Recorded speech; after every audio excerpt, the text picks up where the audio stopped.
Welcome back to Step It Up Lounge, di mana kita invite inspiring individuals untuk share dia orang punya success stories supaya kita pun boleh menjadi seperti dia orang. Hari ini kita ada special guest. Dia punya story, dia punya journey has been very very inspiring for me, dan saya yakin sangat inspiring untuk orang yang mengenali dia. So dengan itu saya mau introduce kepada kamu Firdaus. Ya. Dan dan tidak lupa juga Tommy sama-sama bersama kita.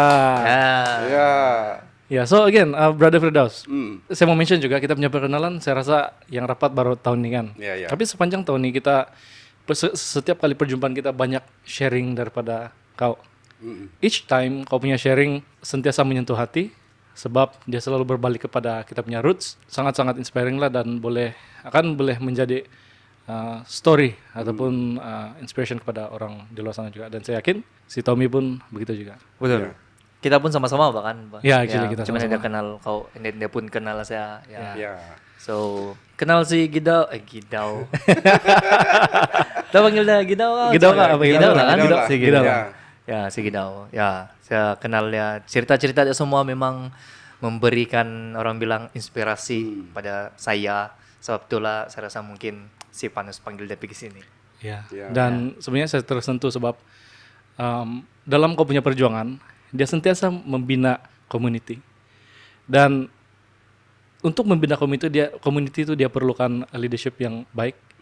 Itulah sebab saya mau brother datang sini untuk share experience untuk menjadi seorang leader, dan macam mana perjuangan untuk membina community melalui perkara yang pertama yang dari mula, yaitu menyentuh hati orang. Gitu. So mungkin Brother Gidau boleh introduce dulu diri sebentar. Ya, oke, thank you. Sebab menjemput saya malam hari ini. Oke, di kiri kanan saya orang hebat. Oke, sebenarnya ya saya Firdaus. Orang panggil, kalau kawan rapat panggil dia Gidau lah. Ya, Gidau ini sebenarnya kawan-kawan yang dekat nih yang panggil saya bagi nama. Oke, actually sebenarnya saya kenapa saya sangat tertarik dengan ini community, sebab dulu saya adalah orang yang sangat gagal dalam banyak faktor, banyak segi, banyak sudut. Saya orang yang banyak kegagalan lah. Ya, saya orang banyak gagal sehingga kadang-kadang sebenarnya rasa macam tertolak. Yang sebenarnya dia banyak terjadi daripada kegagalan sendiri. Ya, banyak jatuh bangun lah dalam perjuangan hidup. Tetapi kenapa saya tertarik dengan community, sebab pada akhirnya ada orang-orang yang kasih bangkitkan saya semula, ya, guide saya semula, and then dia bimbing, dia dorong, dia jadikan family. Jadi sebab itu mendorong saya untuk download lah apa yang mereka buat sebenarnya. Saya download daripada apa yang mereka buat, daripada abang dan kakak yang menjadi ibu bapa setiap hari, seperti itulah. Jadi apa yang mereka buat itu adalah saya download daripada mereka sebenarnya. Bagaimana mereka membangun sebuah community yang benar. Ya. Daripada saya yang hidup hancur-hancuran, yang orang bilang hidup yang banyak kerusakan, rusak dalam hubungan dengan orang lain, rusak dalam kerjaya, dalam integrity, dan banyaklah. Ya, saya bukan orang yang bagus pada masa-masa yang lepas. Tetapi selepas saya dibawa masuk dalam community yang benar, di sana saya belajar sesuatu bagaimana untuk memulakan sebuah perjalanan hidup yang baru. Ya, perjalanan hidup yang baru. Saya diajar bagaimana menemukan jati diri. Ya, jati diri, bangkitkan diri, dan paling penting adalah bagaimana membina hati yang benar. Sebab di sana saya menemukan satu kesadaran kalau hati kita benar, apa yang di dalam hati, semua tindakan kita akan menjadi benar. Betul. Ya. Jadi sebab itu saya melihat, karena background saya ini, saya adalah orang yang sangat susah tahu. Ya, sangat susah. Dulu saya kehilangan kerja, kehilangan segala-gala. Ya, tidak ada apa-apalah, tidak ada apa-apa sebenarnya. Tetapi dari kesusahan itu saya belajar bagaimana melihat orang lain yang berjaya itu. Bagaimana mereka punya perjalanan. Ya, bagaimana mereka perjalanan. Jadi saya melihat hidup saya itu di masa hadapan bagaimana, apa akan jadi dengan masa hadapan saya. Jadi akhirnya saya mengubah saya punya cara berpikir. Maksudnya apa proses kau untuk mengubah kau punya mindset yang oh saya boleh achieve? Adakah daripada orang sendiri ataupun memang dalam hati kau sendiri? Jadi saya mengalami satu kesusahan yang berat lah. Ya, ada satu peristiwa di mana saya perlu melepaskan segala sesuatu. Ya, saya kehilangan segala sesuatu akibat daripada kesalahan diri sendiri sebenarnya, kecewa diri sendiri. Jadi akhirnya saya memutuskan, saya punya keadaan tidak boleh berterusan seperti ini. Makan pun susah, mencari tempat tinggal pun susah, semua memang susah lah. Tapi ada masa dia ini balik kepada akar kita lah kan, kepada Tuhan. Ya, ada masa dia Tuhan benar-benar berkata bahwa sudah tiba masanya untuk kau bangkitkan diri kau sendiri. Dan orang lain tidak boleh membangkitkan kau. Sebab orang lain ini dia memang guide kita, membimbing kita, mendorong kita. Akhirnya kita sendiri yang mengambil keputusan untuk bangkit daripada semua masalah, semua kegagalan. Dan saya tidak tahu bagaimana cara dia untuk bangkit, tetapi benda pertama yang saya buat adalah saya mengubah saya punya cara berpikir. Saya perlu breakthrough dalam cara saya berpikir. Ya, maksudnya contoh, kalau saya selama ini saya gagal, hari ini saya adalah orang yang berjaya. Besok adalah orang yang paling berjaya. Ya, dan dari sanalah sebenarnya saya bangkitkan diri saya lah. Ya. Saya bilang saya tidak boleh dalam keadaan seperti ini. Saya perlu mengubah saya punya keadaan diri sendiri. Ya. Dan saya rasa kau adalah kau sudah manifest itu benda yang kau tukar mindset kau pada masa itu kan. Dan sekarang you are manifesting it. Kau sudah menunjukkan yang betul-betul itu berjaya. Dan saya rasa something yang macam living proof that bila kau boleh mengubah mindset kau ada goal. Dan each step yang kau buat mesti semua menuju kepada itu walaupun dia sangat kecil. Tapi yang penting dia semua menuju kepada that goal yang untuk menjadi lebih berjaya. Mula-mula saya baru sampai di Kota Kinabalu kan, sebab saya berhijrah dari Ranau ke Kota Kinabalu. Masa saya sampai di sini saya kena ambil satu family lah oleh seseorang, kena ambil satu family. And then mereka buka satu cafe sebenarnya untuk saya di sana permulaan dia. Ya, satu cafe di Country Heights begitulah kan. Tapi dia tidak sampai setahun lah. Dia tidak sampai setahun. And then saya mula kerja dalam satu NGO. Ya, jadi di sana saya mengajar anak-anak yang kurang bernasib baik lah. Di sanalah saya belajar bagaimana kesusahan mereka. Sebenarnya di sana saya melihat bahwa ada orang lain lebih susah daripada saya. Betul, bro. Ya, ada orang lain lebih susah daripada saya. Dan saya membina community di sana. Saya membina community dengan anak-anak, dengan orang-orang kampung yang ada di sana. Dan kalau kita membina community kan kita rasa apa yang telah hilang itu dia akan datang dengan sendirinya semula, seperti family. Mungkin kita rasa bahwa ada orang yang meninggalkan kita, ada orang yang tidak bersama dengan kita, orang yang tidak mau stay dengan kita lagi. Tetapi bila mana kita masuk dalam community dan membina semula dengan hati yang benar, dengan tindakan yang benar, kita akan rasa bahwa kita punya ramai family. Betul. Ya, kita punya ramai family. Dan bukan saya kesorangan sebenarnya dalam membina community ini saya sangat dibantu oleh rekan-rekan lah yang kami panggil dia The Brothers. Ya, The Brothers. Sebenarnya mereka inilah yang menjadi menjadi orang kuat lah di belakang saya, yang stay dengan saya dalam semua keadaan. Ya, dalam saya berada di sangat titik yang paling terendah pun mereka tetap stay dengan saya. So maksudnya ini The Brothers sudah ada sebelum kau dengan NGO yang dengan mengajar anak-anak ataupun macam mana? Iya, pada masa itu sudah, tetapi kami baru beberapa orang lah. Ya, kami beberapa orang. And then saya mula bergiat di dalam melayani pelajar kampus lah, university dan college. Dari sana saya berjumpa dengan pelajar-pelajar university.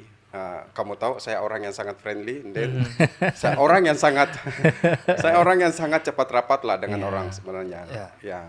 Jadi saya mula membina hubungan dengan mereka, mengenali latar belakang mereka. Memang kami pun banyak persamaan juga. Ya, banyak persamaan juga.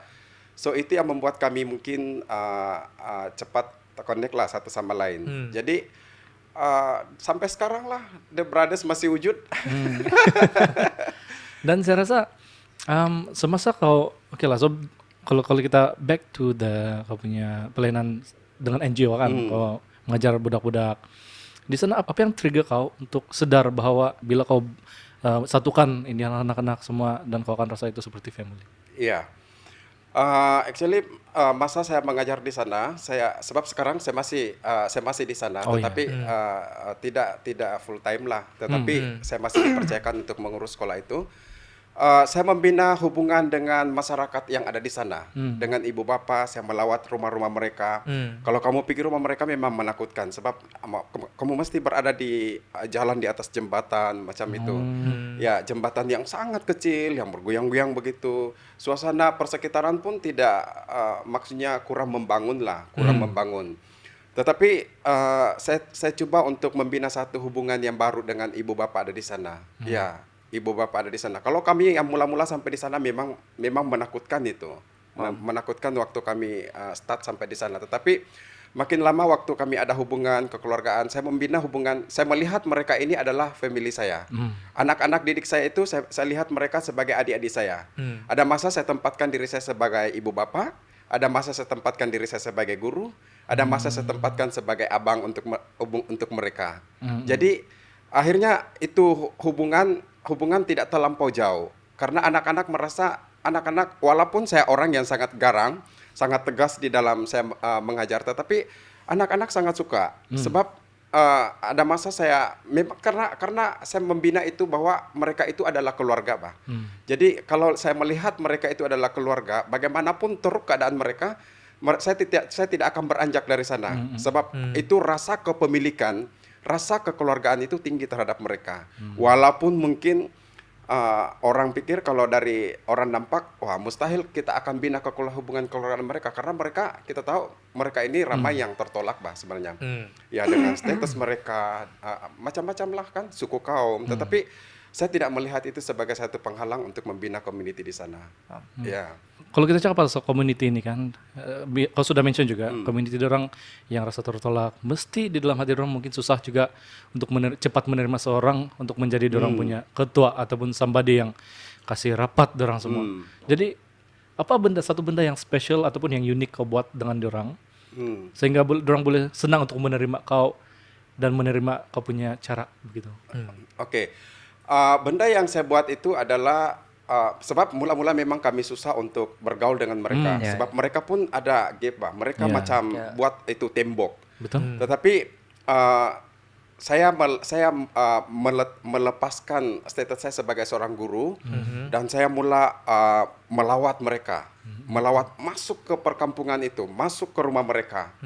Walaupun saya ramai yang saya tidak kenali, memang sangat-sangat tidak mengenal mereka lah. Sebenarnya penerimaan orang mula-mula. Penerimaan mereka itu, mereka pun ada rasa segan-segan. Ya, mereka ada rasa segan-segan, perasaan takut pun ada. Ya, tetapi cara saya mendekati itu adalah dengan seperti saya kata bahwa untuk membina satu community tidak bermula daripada semangat kekeluargaan. Jadi saya pergi sana, saya perkenalkan diri saya sebagai guru kepada anak-anak mereka, and then saya perkenalkan kepada mereka apa yang sebenarnya kami mau buat di sini di kampung. Ya, kami. Ada juga cabaran-cabaran yang memang kau akan dapat. Salah satu dia penolakan kan. Contoh macam mana?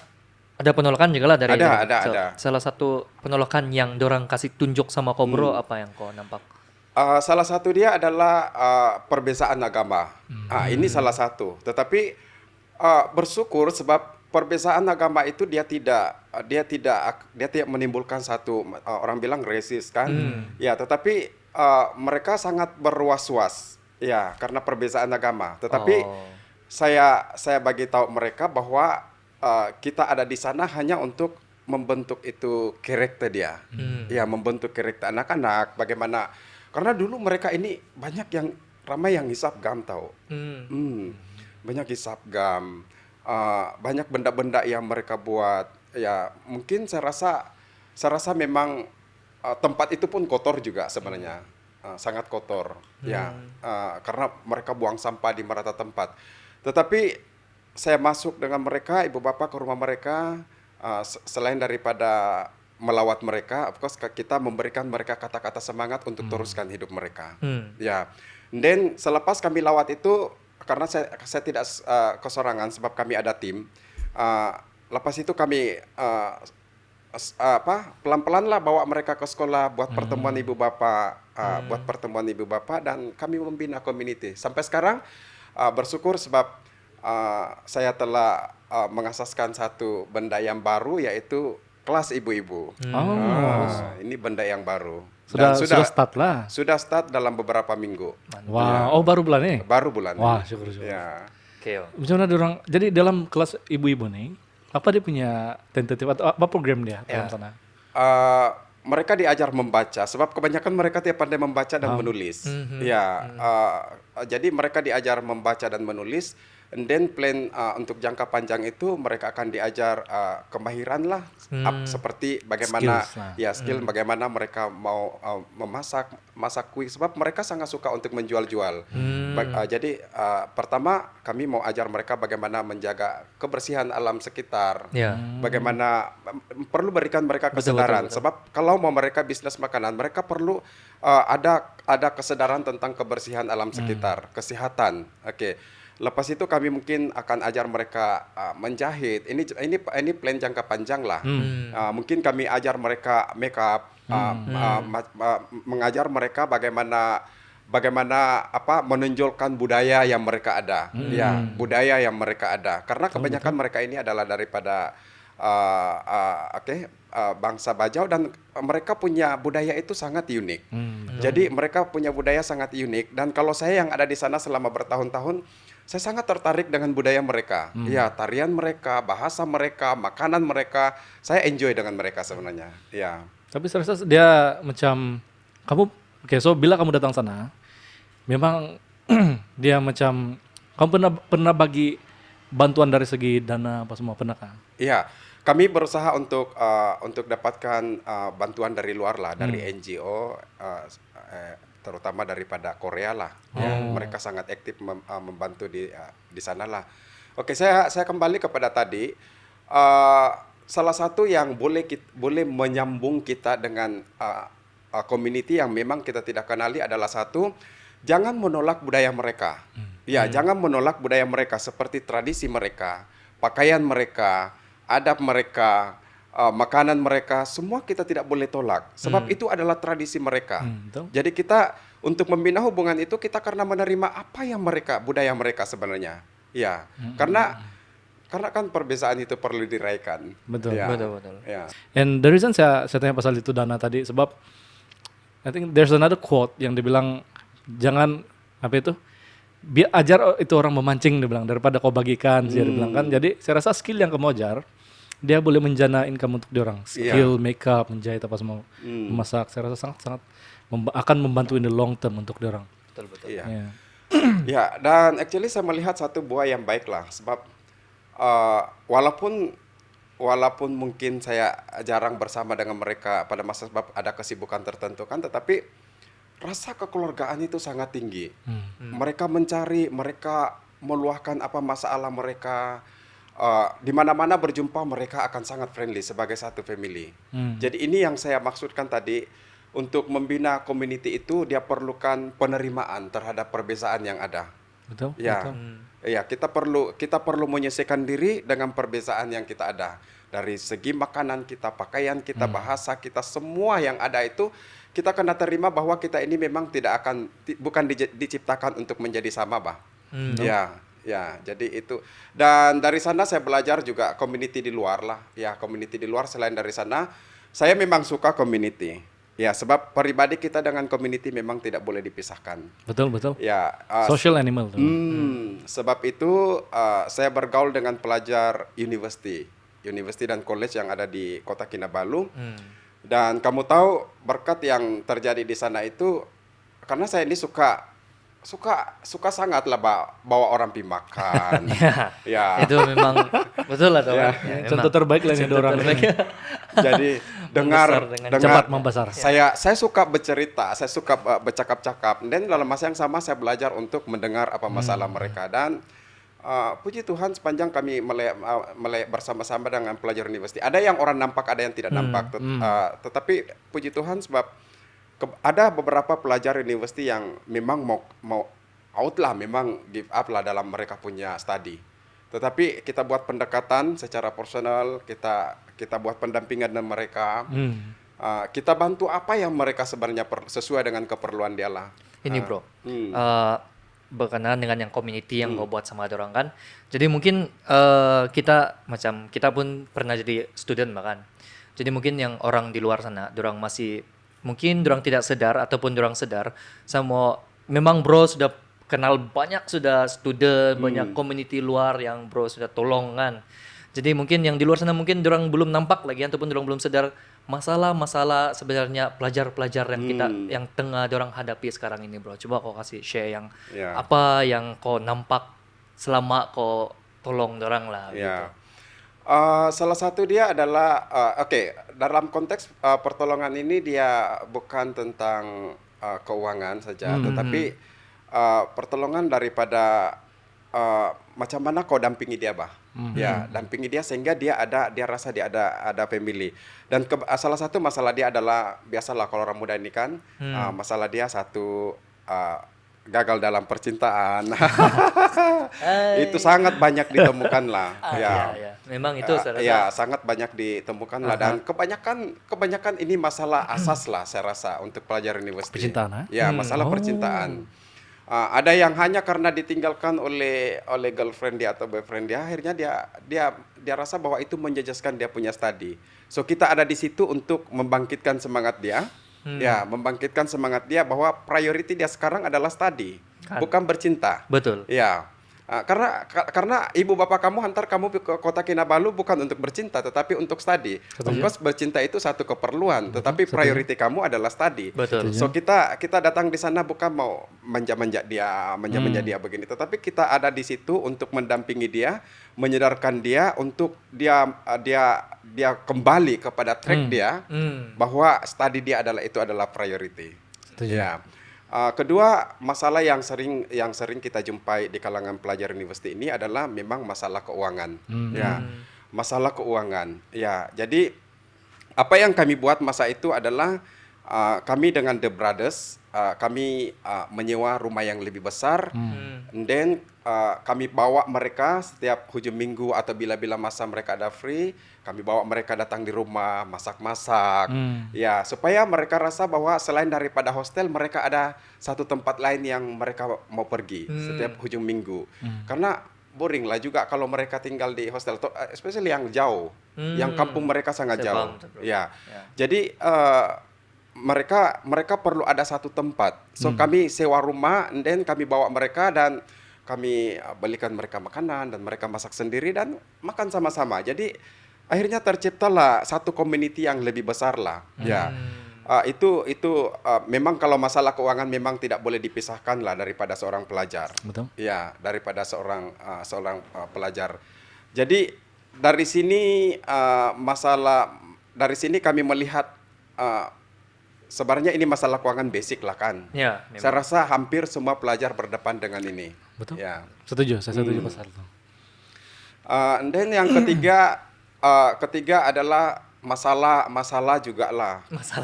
Masalah dari masalah adalah pergaulan yang tidak benar.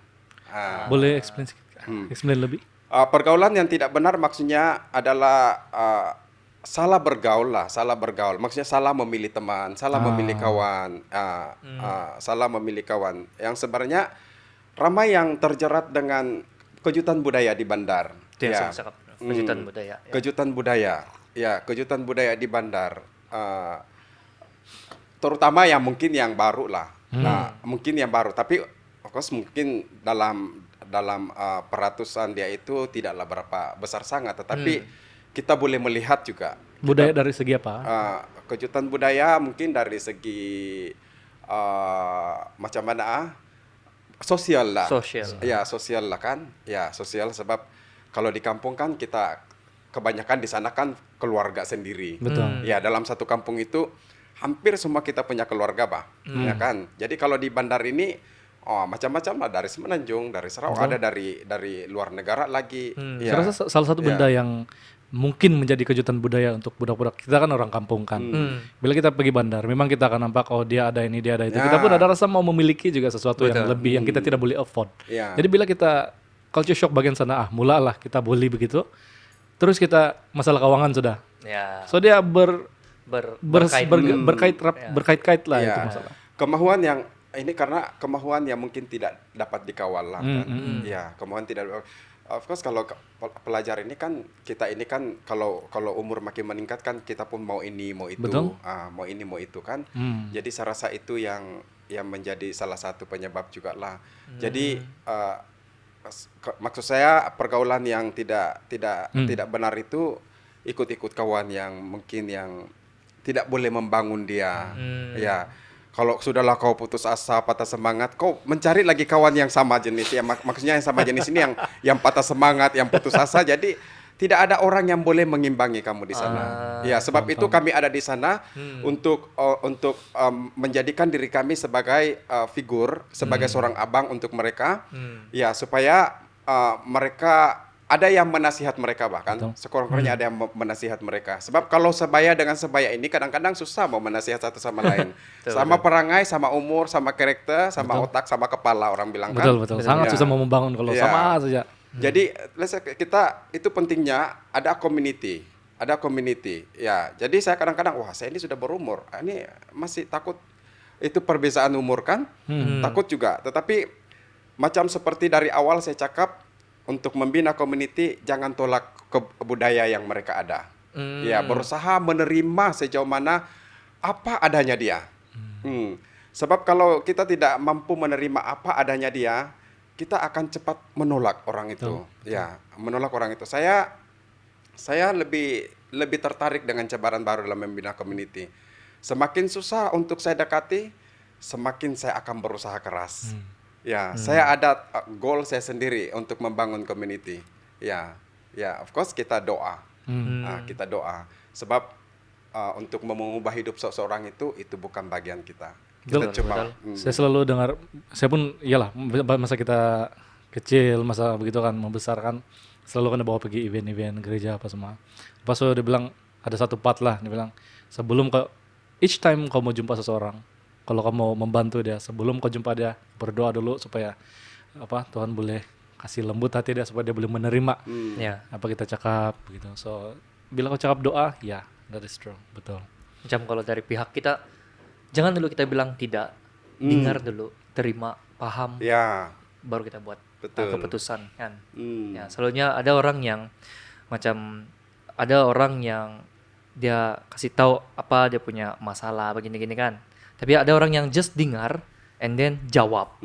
Tapi sepatutnya kita cari orang yang dengar, paham, baru jawab. Ini ada orang yang dengar untuk membalas, bukan dengar untuk memahami. So itu nama dia listening skill, listening skill. Dan saya jenis orang yang suka follow up. Suka follow up.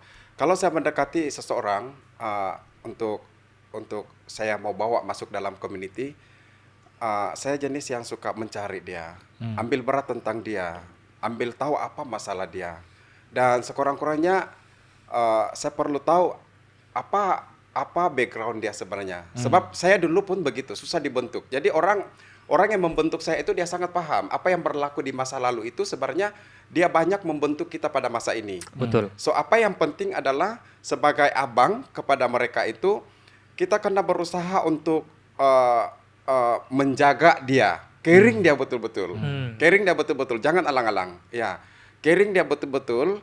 Bagaimana kamu diubah, begitu juga kamu ubah dia, ya. Memang bukan senang, sebab dia perlu ambil masa. Bukan hari ini kamu cakap, hari ini juga akan terjadi.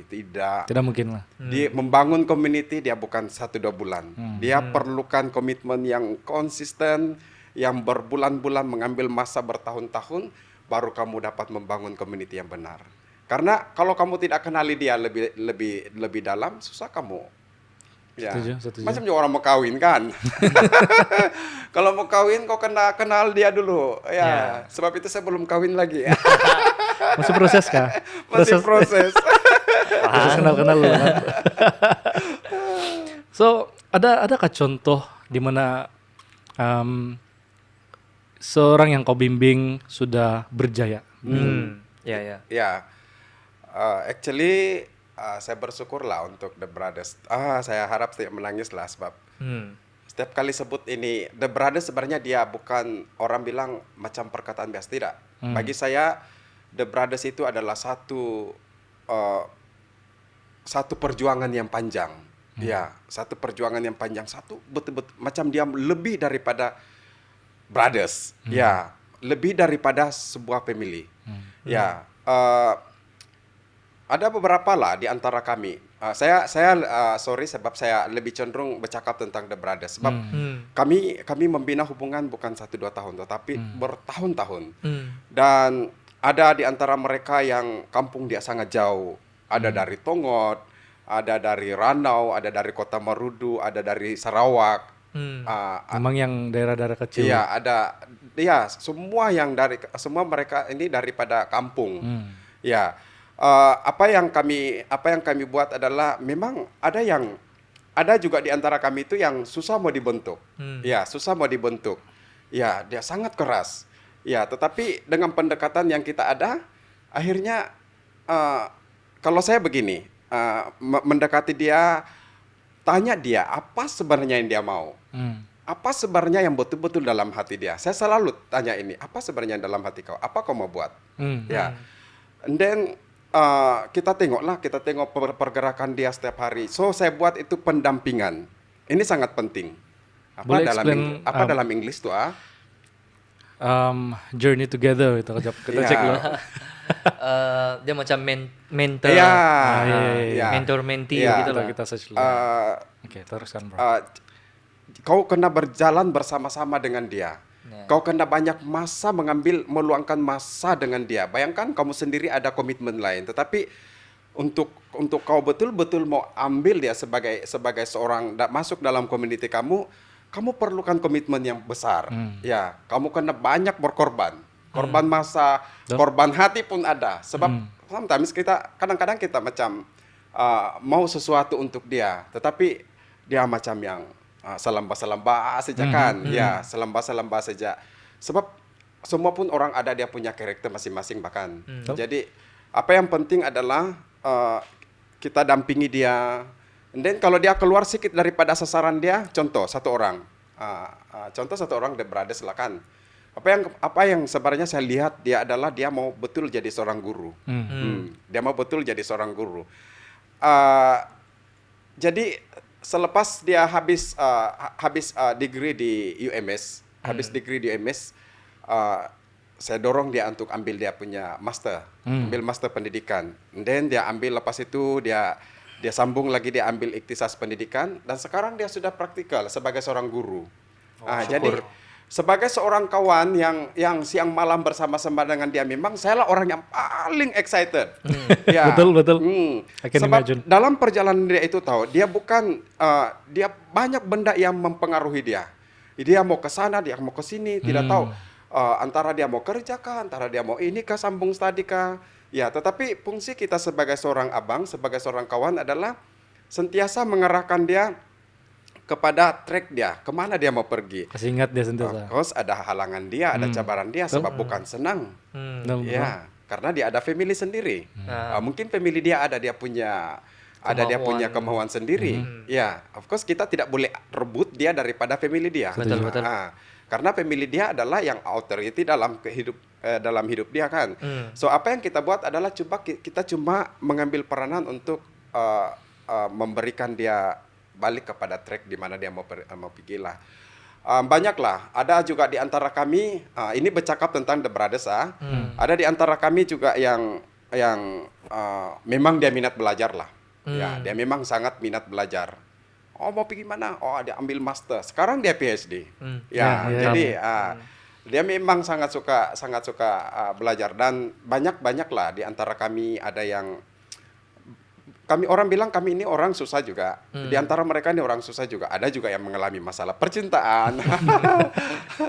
Ada juga yang mengalami masalah keuangan, masalah susah mencari kerja. Tetapi karena kami selalu bersama-sama, makan sama-sama, keluar sama-sama, tengok wayang sama-sama, terlampau lama membina hubungan kan. Satu kali kamu cakap senang membuat activity. Ya, senang membuat activity. So apa yang kami buat itu adalah walaupun kami masing-masing ada kesibukan tersendiri, tetapi hubungan kekeluargaan karena sangat kuat melebihi daripada semua cabaran dia, akhirnya itu membuat kami enjoy.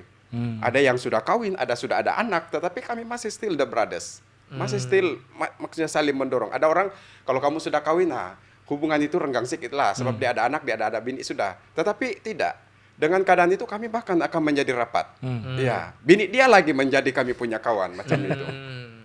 Ya. Saya rasa maksudnya dia itu authenticity bang, begitu kan? Iya. Hubungan berkawan yang sangat-sangat authentic, sangat-sangat real, begitu bang. Sebab tuh everything yang kamu buat dia semuanya sehaluan sama, semua memahami lah begitu. Saya pikir dia kalangan karena saya yang lead mereka nih.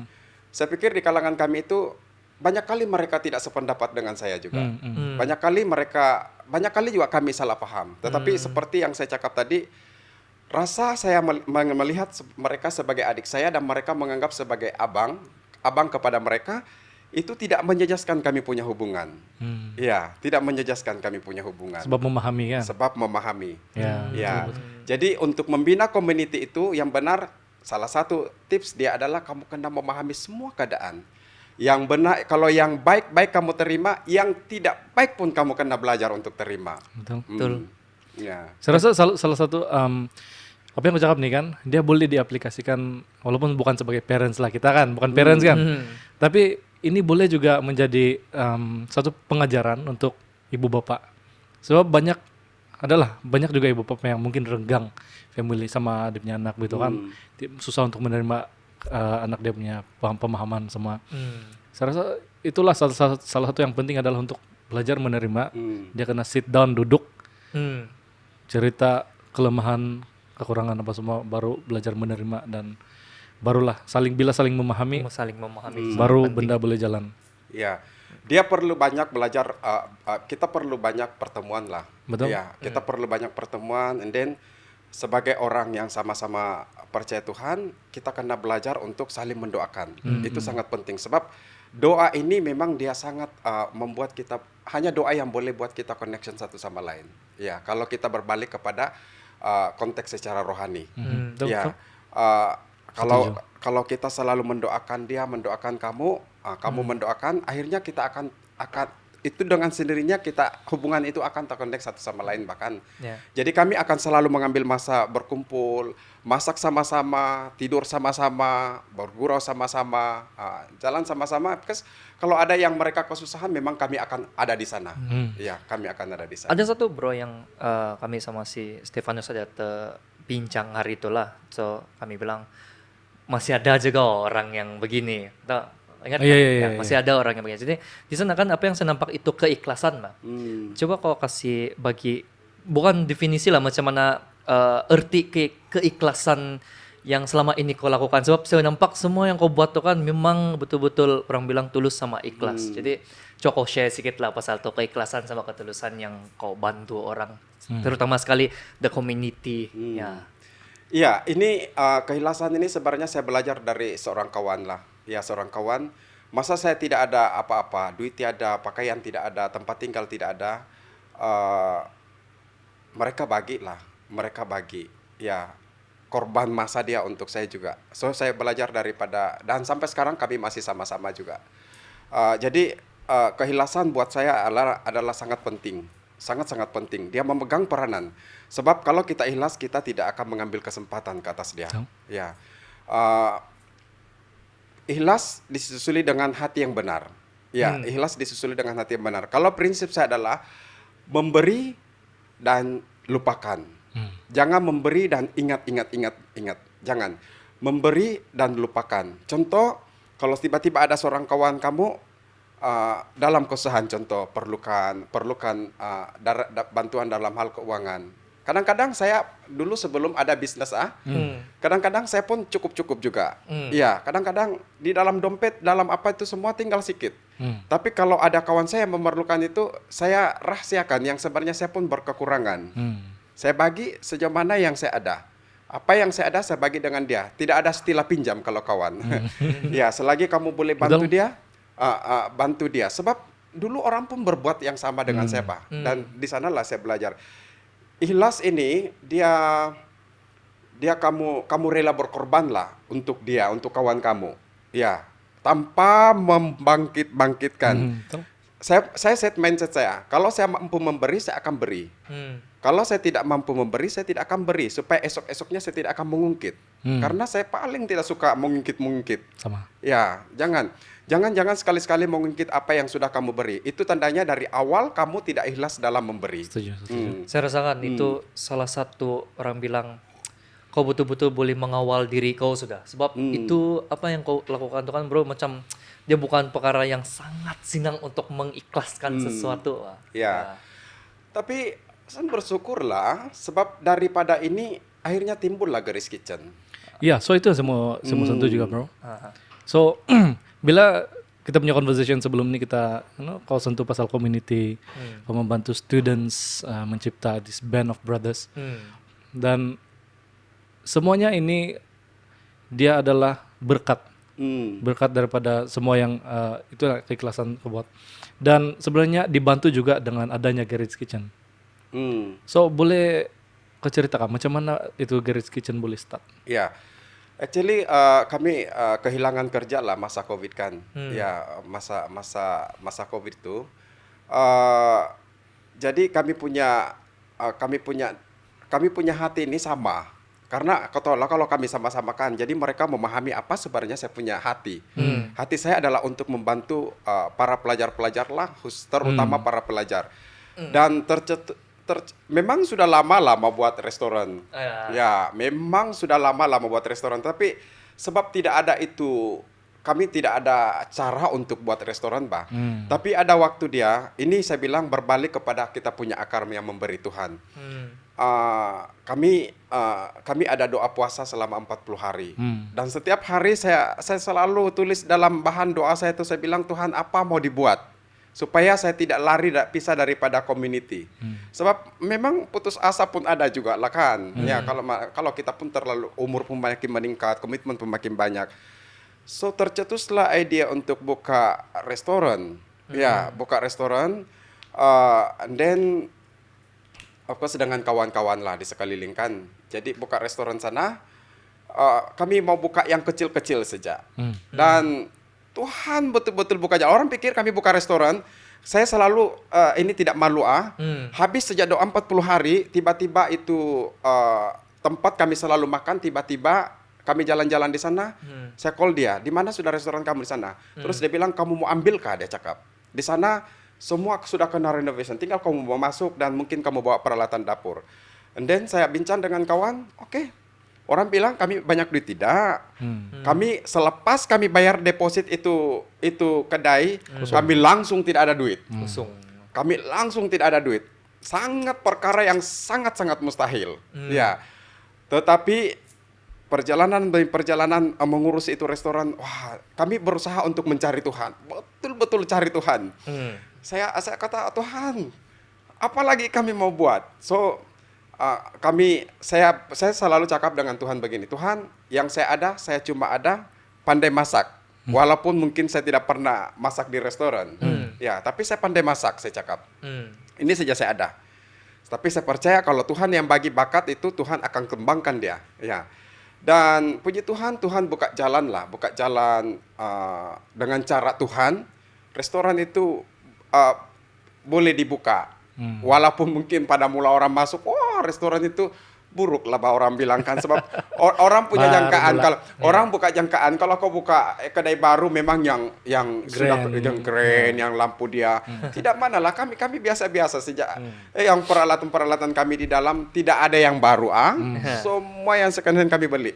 So maksudnya ini satu saya pikir yang mendengar ini sekarang kamu kena pikir ini bahwa tidak semestinya kamu memiliki banyak duit baru kamu boleh buka sesuatu. Karena kerja itu boleh dicipta. Betul. Ya kalau kamu kehilangan peluang untuk kerja, ciptalah kerja ya.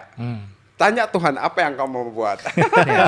Sorry saya Living lebih proof banyak by ini. saya lebih banyak bercakap tentang Tuhan sebab ini kita punya akar bah. Ya, Kita kena berbalik kepada Tuhan. Ya. Ya, saya tertarik dengan kau punya tuh logo kan bro, yang 5 roti, Ya. dua ekor ikan gitu. Iya, actually. Ya. Very nice, sangat nice. Kami itu sebenarnya tercetus juga daripada doa juga.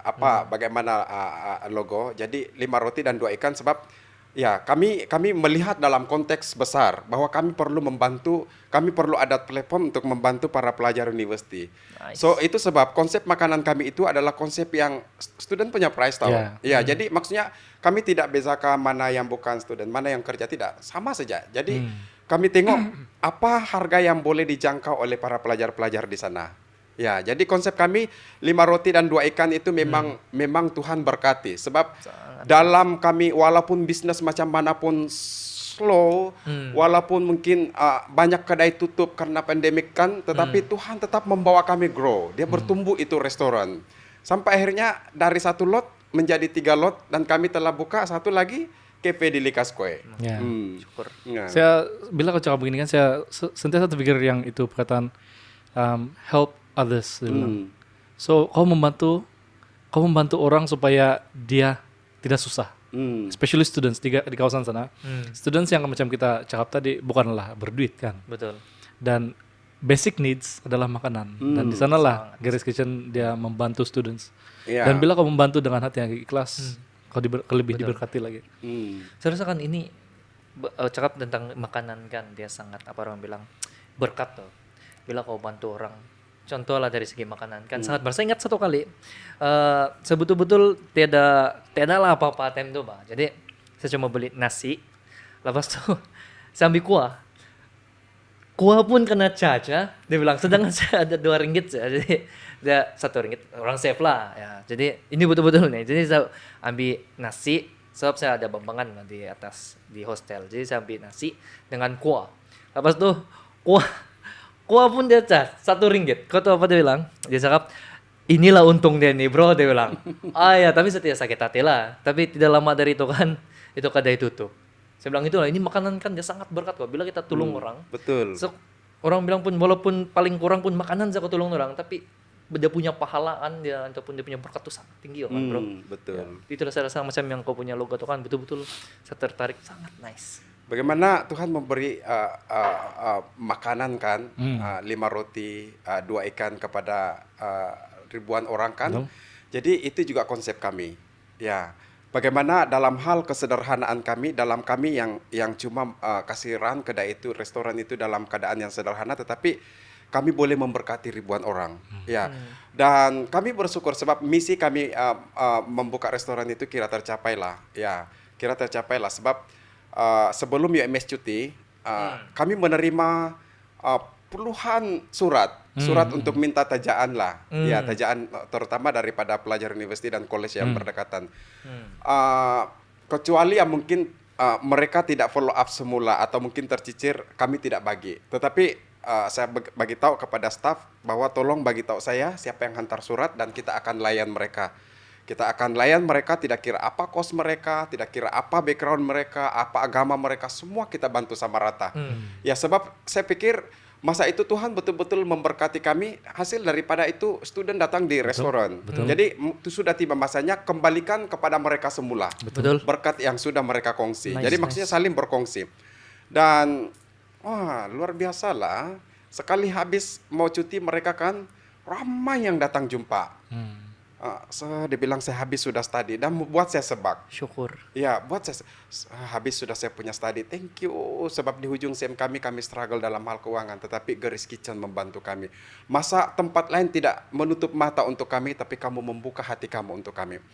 Wah, dan itu yang betul-betul kami enjoy lah, kami bersyukur. Ya. Apa sesuatu yang kau belajar daripada kau punya pengalaman ini? Ya, saya belajar dari sini adalah memberilah kepada orang lain dan lupakan apa yang kamu beri Karena Tuhan sudah berkata begini tahu. Ini balik kepada Bible lah. Tuhan berkata bahwa segelas air yang kamu bagi kepada orang lain, maksudnya kau telah membuat itu Tuhan, itu sebenarnya kamu buat untuk Tuhan, Bah.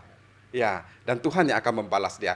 Dan tetapi jangan pula, oh Tuhan saya sudah bagi si Anu, saya sudah bagi ini, kau balas selasa tidak. Ya, mesti Lain sudah itu. lupakan. Iya, betul. Lupakan. Sudah memberi, lupakan. Tetapi kamu, yang saya buat itu adalah, saya tanya kepada mereka, oke, kalau ada apa-apa kamu cari saya. Kamu ada apa-apa cari saya. Apa yang kami boleh bantu, kami akan bantu. Sekurang-kurangnya mereka dibantu untuk doalah. Dan kamu tahu waktu bukan sejak dari Kadasan Dusuna, orang-orang dari Semenanjung, Chinese semua, tidak kira apa suku bangsa mereka datang. Ada yang kebanyakan mereka habis tadi yang hujung bulan 8 itu kan. Mereka kata, kami habis sudah study. Datang.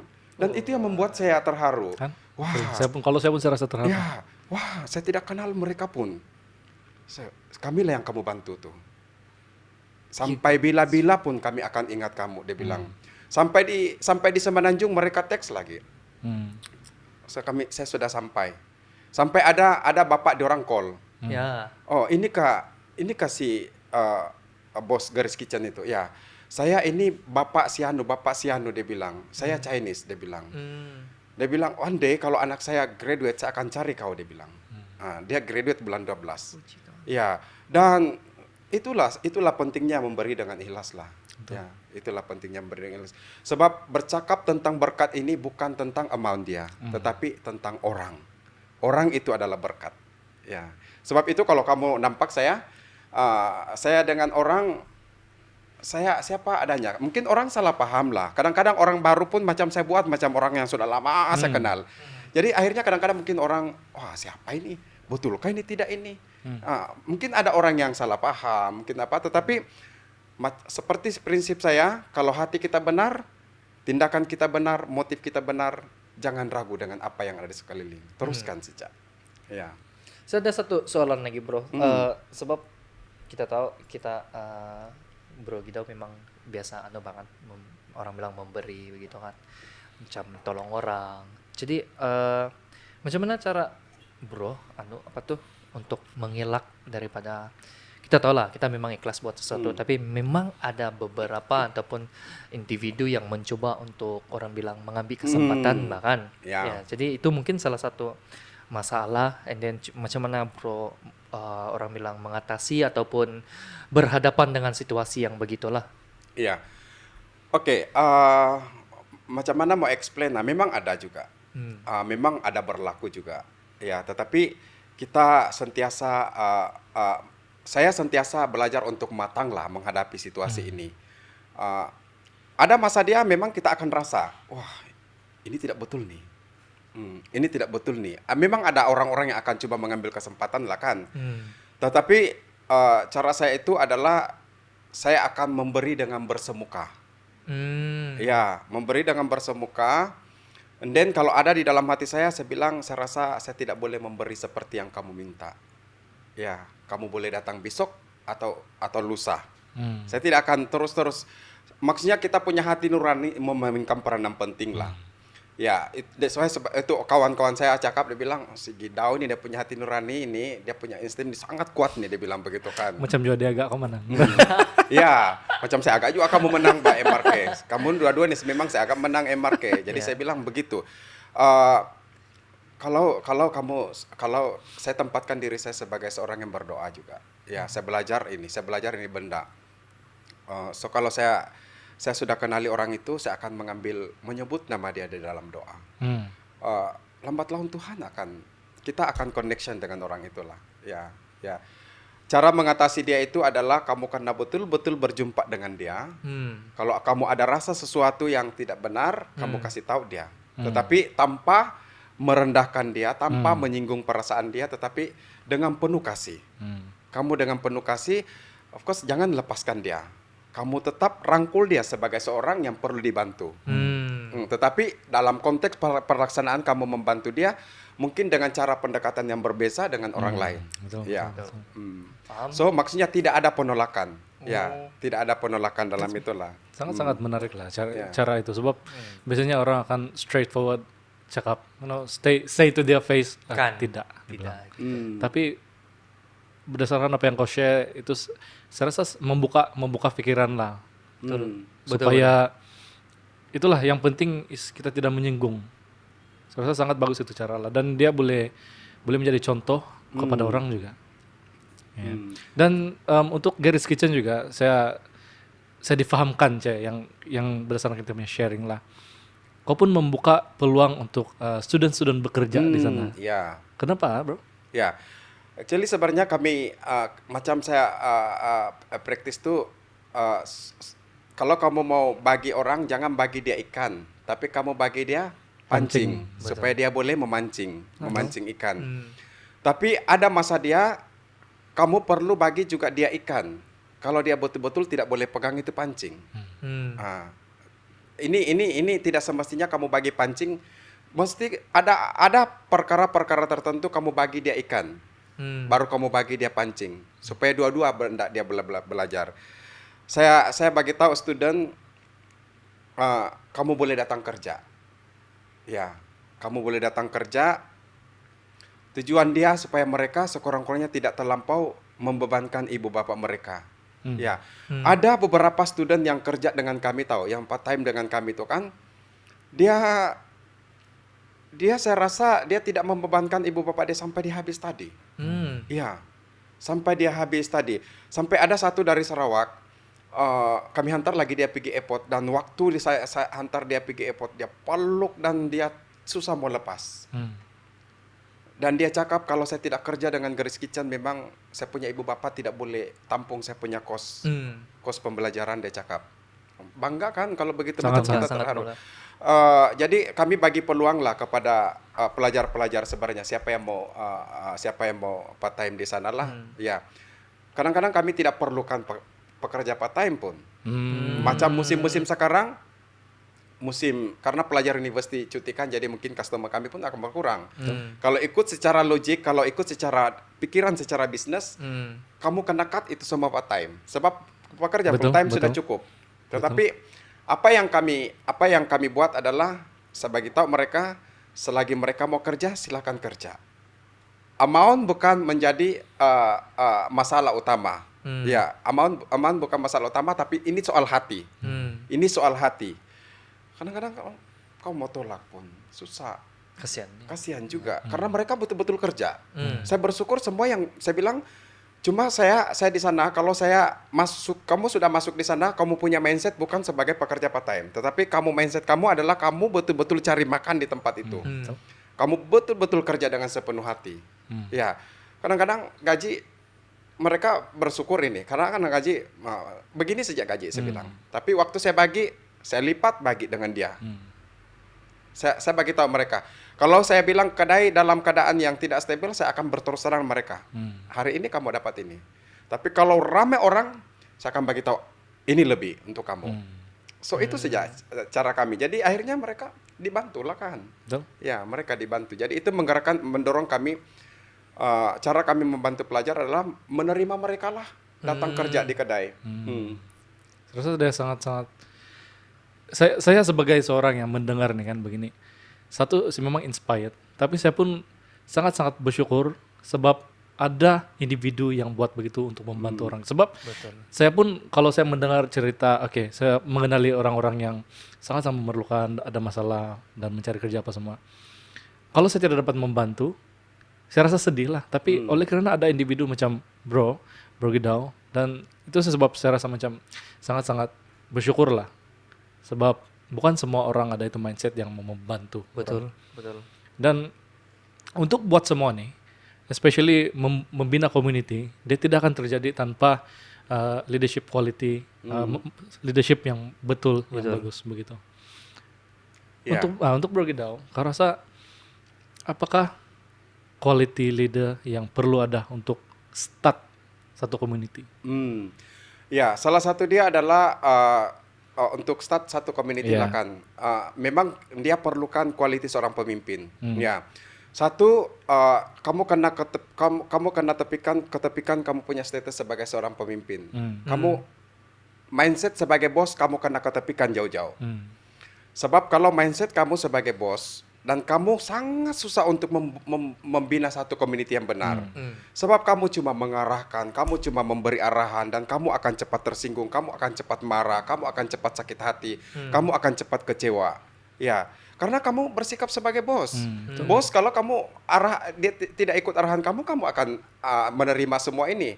Tetapi kalau kamu tempatkan diri kamu sebagai seorang pemimpin, contoh kamu arahkan satu pekerjaan dibuat, kamu akan buat sama-sama. Kamu akan buat sama-sama. Berbalik kepada tadi, mentoring sangat perlu. Contohlah kamu benda kecil lah. Sebagai peniaga restoran, ada beberapa part-time yang potong sayur pun tidak pandai. Sebab mungkin mereka tidak pernah potong sayur. Ya, tapi kami ajar dia potong sayur begini. Macam kalau kau nampak si Itin itu dulu dia pandai masak, sekarang dia campin masak, dan saya relax kalau dia masuk itu dapur, dia semua benda dia boleh buat. Mantap. Ya, ini pentingnya mentoring. Ya, potong sayur dari bermula, oh ini dia pandai potong sayur, ini macam mana mau potong ini macam mana mau masak ini, dan kita kena guide dia. Maksudnya pendampingan sangat penting lah, tidak boleh lepaskan dia. Tidak boleh lepaskan dia sampai dia betul-betul paham apa yang dia mau buat. Sebab kalau dia belum dia tahu apa-apa, tetapi kamu lepaskan dia, sama saja maksudnya kamu membunuh dia, bah. Mesti ada strategi. Justru kalau untuk membina community yang benar, baik di tempat kerja, dalam kepimpinan gereja, mungkin dalam kepimpinan di mana-mana, ya. Salah satu quality dia adalah kamu ketepikan mindset sebagai seorang bos. Ya, kamu tempatkan diri kamu sebagai seorang pekerja dan sebagai seorang mentor. Ya, mentor untuk mereka. Ya, ini sangat penting lah. Melihat bahwa yang dibawa kamu itu adalah kamu punya jagaan. Dan kamu perlu bertanggung jawab untuk menggilap mereka. Bagaimana mereka cepat menangkap kamu punya visi, mengerjakan sesuatu yang lebih baik daripada kamu sendiri buat. Apa cabaran yang kau hadapi untuk menjadi seorang mentor? Cabaran dia adalah yang kita mentor itu ada rasa malas dia, malas mau belajar, keras hati, degil, macam-macam lah, Pak. Orang dusun bilang jajal, ya, sangal, kodo tulu, telinga pirit katulun ranau, boh. Ya. Tapi kalau kita sudah bersedia menjadi seorang pemimpin, mau tidak mau kena bersedia menerima hal-hal seperti ini. Betul. Ya, menerima. Karena pikir begini, Bang. Karena pikir begini bahwa orang itu lebih penting daripada semua karakter dia pada permulaan dia. Dia jauh lebih istimewa daripada karakter yang dia ada. Ini sangat-sangat penting lah. Kalau kamu tengok karakter dia, baru dia malas begini, kamu akan reject dia. Betul. So, pertama penting kamu buat mindset sebagai seorang pemimpin adalah kamu kena pikirkan bahwa orang itu, dia itu sendiri, pribadi itu sendiri jauh lebih penting daripada semua yang ada. Ini Maksudnya, sangat penting. Kita jangan tinggal luaran saja. Jangan tengok luaran saja. Ya, betul. kalau dia malas, pelan-pelan lah kamu dorong dia, bimbing dia. Kalau dia nakal, dia sangal, dia jajal, begitu pelan-pelan lah bakal kita dia kan. Ada juga yang memang asangal no kepikan sangal, susah kamu mau ubah. Kalau kamu sudah belajar mendampingi dia, begini dia, jangan buang masa di situ. So maksudnya ada orang lain yang mungkin lebih memerlukan daripada dia. Tetapi kalau saya tidak akan lepaskan serta-merta. Selagi saya masih ada ruang untuk membina dia, selagi itu saya tidak akan reject dia. Ini sangat penting sebagai pemimpin. So, kalau kita pemimpin sikit-sikit tolak, kita tidak akan menjadi pemimpin. Begini tuh konsep Tuhan. Selagi kamu susah untuk mengasihi seseorang, selagi itu Tuhan akan hantar orang yang lebih teruk sampai kamu belajar untuk mengasihi. Ini konsep saya ada. So, bagaimanapun teruknya dia, belajarlah untuk mengasihi. Kalau kau tolak dia, Tuhan akan hantar lebih teruk lagi sampai kamu belajar untuk mengasihi. Dan orang yang dihantar itu, Tuhan tahu kau boleh handle. That's why dia letak di depan, dia letak itu halangan sebab dia tahu kau punya capability, memang kau boleh handle. Betul. Ya. Jadi ini sangat menarik lah kan. Sangat menarik. Betul. Kedua dia adalah selain daripada keikhlasan sebagai seorang pemimpin, juga hati hamba, hati yang macam mana hati sebagai ya hamba. itu itu perlu adalah macam itulah saya bilang, kalau kamu nampak saya ini, saya tidak ada karunia sebagai seorang bos. Sebab saya jenis yang bekerja. Ya, saya jenis yang bekerja. Ya, saya jenis yang kerja sama-sama dengan saya punya pekerja. Walaupun dengan tukang cuci piring sekali, karena kami punya tukang cuci piring itu adalah seorang ibu. Saya selalu bagi tahu mereka, anggap mereka sebagai ibu kita. Kalau mungkin di tempat lain ada kelas-kelas dia, kami tidak buat macam itu. Kalau tukang cuci piring yang lebih berkomitmen, dia punya gaji lebih tinggi daripada yang lain. Jadi ini sangat penting sebagai seorang pemimpin lah, ya. Saya rasa great sharing yang boleh membuka mata. Sebab yalah, business owners dia untuk start dia memang akan belajar daripada this and that. Dan dia kadang-kadang business owners boleh dapat itu culture shock. Dan culture shock nih yang membuatkan dia nampak level begitu. Dan itu yang membedakan antara leader dan bos. So saya rasa sharing daripada Bro Guido yang pasal leadership is very very good lah. Ya. Dan perlu profesional lah, sebab di tempat kami itu ada the brothers sebagai kawan, sebagai pemilih, betul. Dan ada pekerja. Ya. So bagaimana kamu profesional di dalam ini, sebab the brothers pun mungkin kerja sama-sama. Pekerja lain pun ada di situ. Tanpa kamu membina satu kelas yang spesial untuk dia. Of course kita punya hati mungkin lebih kepada dia, tetapi kerja still kerja. Ya, sebab itu the brothers yang pergi sana kerja, ya, sebab kami dibantu oleh the brothers nih. Saya bukan anggap mereka pekerja, saya anggap mereka membantu kami di sana. Tetapi apa yang saya buat adalah kamu buat ini kerja. Tiada aplikasi, tiada bias. Tiada. Sebab kalau kita pilih kasih, kita tidak boleh mengajar mereka apa itu etika kerja, bah. Betul. Apa itu etika kerja, sehingga orang susah untuk menghargai apa yang ada. Ya. Jadi ini sangat penting. Saya pikir bukan di tempat kerja sejak lah kan. Saya pikir kepimpinan di tempat-tempat lain pun perlu ada ini, walaupun itu mungkin kepimpinan secara rohani. Ini sangat penting. Because kalau kita leader, kita memang kena bermaksud speak out, bah. Maksudnya kita bercakap apa yang benar. Kadang-kadang kita sendiri disalah paham. Mungkin ada pekerja yang tidak terima kita. Tetapi kalau kamu bina itu konsep kekeluargaan di dalam dia, kita akan harmoni.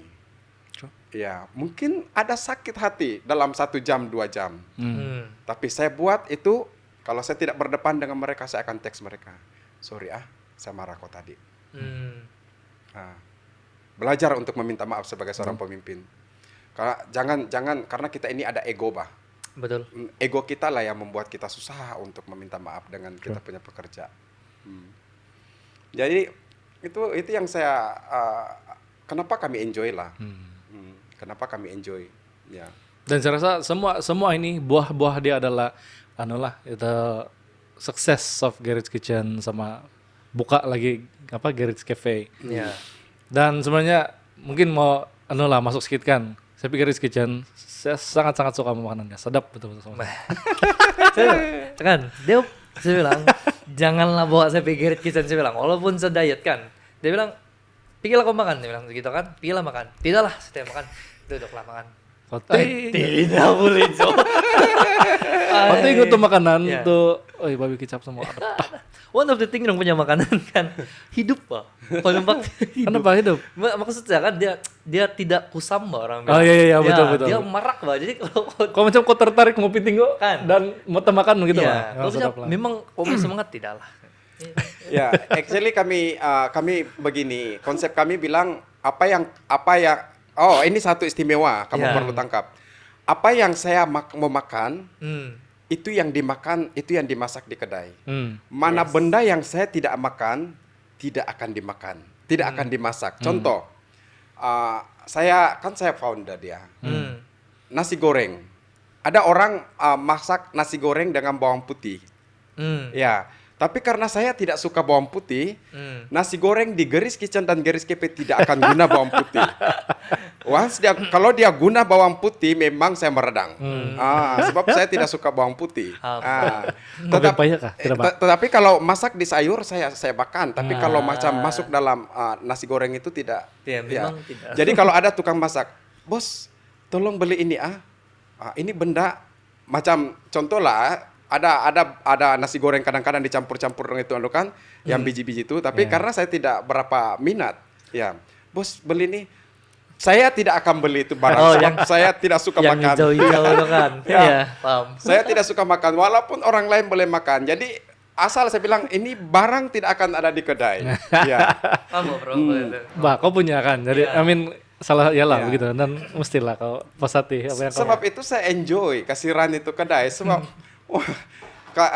contoh kalau macam ikan, ikan ada customer kami request, bos jual lah ikan ikan pari-pari kah apa semua kan, yang saya bilang saya tidak berapa minat itu ikan, jadi sebab itu tidak pernah ada di Geris Kitchen. Mana yang saya suka makan itu sejak ada barang di sana. Nekat. Ya, jadi kalau kamu tengok itu semua di sana tuh. Hmm. Walaupun ada chef baru masuk, saya akan bagi tahu mereka apa yang saya mau makan. Hmm. Jadi kalau ada chef baru, saya tidak teruja dengan menu baru yang mereka bawa. Hmm. Mereka perlu tangkap apa yang saya mau makan. Ya, apa yang saya mau makan. Saya founder aja, itu yang membuat saya enjoy. Tapi kalau kamu rasa petang pun itu, kadang-kadang ada sayur yang dimasakkan, kami ada nasi campurkan, nasi Ya. ekonomi itu. Jadi kadang-kadang kalau sayur itu, kalau macam petang sudah tidak boleh dimakan, staff tahu. Itu yang saya nampak, bro, kamu punya service and quality di sana kan. Kamu tidak pikir itu yang macam, hai, saya masih teringat yang tempat saya di sekolah dulu, Pak, yang pasal yang tuh saya bilang kuah tuh kan. Dorang punya itu, selagi dorang belum ada untung, biarlah ada kulat apa kan, jangan bisa begini. Dia bilang saya, Pak, Iya kan? tapi itu masih lagi. Jadi dorang punya quality ini kan, saya nampak sendiri yang itu sebenarnya masih boleh, cuma mungkin dia layu lah, ataupun orang bilang kan memang lama suatu sayur, dia bilang tukar masak, dia bilang. Ya. Jadi nice, itu yang quality sebenarnya yang kita mau, Pak. That's why yang saya bilang itu makanan kan dia sentiasa nampak macam Ya. hidup, Pak. Jadi kalau yang mau tukar sudah tuh kau tepau bagis ya. Tidak, sebenarnya memang kalau orang pikir kalau pemilik restoran lain nampak kami, mungkin orang pikir bilang saya ini membazir. Tidak. Tapi staf kami di sana paham lah. Kalau saya bilang, oke, angkat, tukar. Tiada sudah kadang-kadang itu staf kadang-kadang saya nampak macam berat hati dia sebab mungkin dia pikir, oh, sayang juga ini. Ya. Angkat saja. Jangan kamu melawan. Angkat, tukar baru, ada sayur. Nah, begitu cara kami di sana. Jadi saya sangat cerewet dengan kualiti makanan sebab saya punya perut sangat sensitif. Iya, saya punya perut sangat sensitif. Macam saya cakap tadi, kalau saya masih boleh, kalau saya sudah tidak mau makan itu sayur, saya tidak mau makan, buang. Sebab macam konsep saya, apa yang saya mau makan ada di sana. Apa yang saya tidak mau makan tidak boleh berada di sana. Oke. Nanti buang dashboard saya. Ada booking, Pak. Jadi sangat Kita deal menarik. di belakang lah ya itu. Ya, sangat sebab itu kalau dari segi pengalaman bisnis saya tidak ada lah sebenarnya. Ya. Tapi apa yang sebenarnya saya mau makan itu yang saya mau ada di sana, itu sejak konsep saya. Ya, akhirnya saya tahu apa barang mau dibeli. Dan semua kau pandai masakan itu menu kau. Ya, macam contoh itu kan ada orang Chinese, bos, kenapa itu masak kicap kau tidak ada itu bunga lawang kan, contoh lah Ya, kan bunga ya. yang kau makan itu kan Kayu manis itu namanya. Ya, Ya, macam yang bunga, yang bintang tuh. yang bintang cengkeh kan. itu. Ya, Saya cengkeh. bilang, Cengkeh. Ya. itu barang paling saya tidak suka. Sebab itu tidak pernah ada di kedai. Bikin kacau anu pula itu kalau kau tergigit. Gigit kan. Dia macam sedap. So kali tergigit Set, kau bilang. lupa rasa sedap. Sehari itu kita ada pergi Tengget itu kan yang Ya. catering tuh. Renau. Nunuk Regang. Regang, sorry. Ya, Nunuk Regang. Ya. Itu yang saya nampak. Saya tengok kan kita di depan kan. Ya. Tengok menu, oh itu udah ada isi lagi. Terus tiba-tiba dia datang. Tukar. Masak baru. Iya. Masih ganti. Quality ini soal kejujuran sebagai seorang peniaga lah. Betul. Betul. Jangan kita, kalau kami orang bilang susah lah bah kami mau kaya. Ya sebab kami suka membuang. Kalau itu benda memang tidak boleh dimakan, buanglah. Jangan berniaga lah kan, tetapi perlu jujur dengan customer.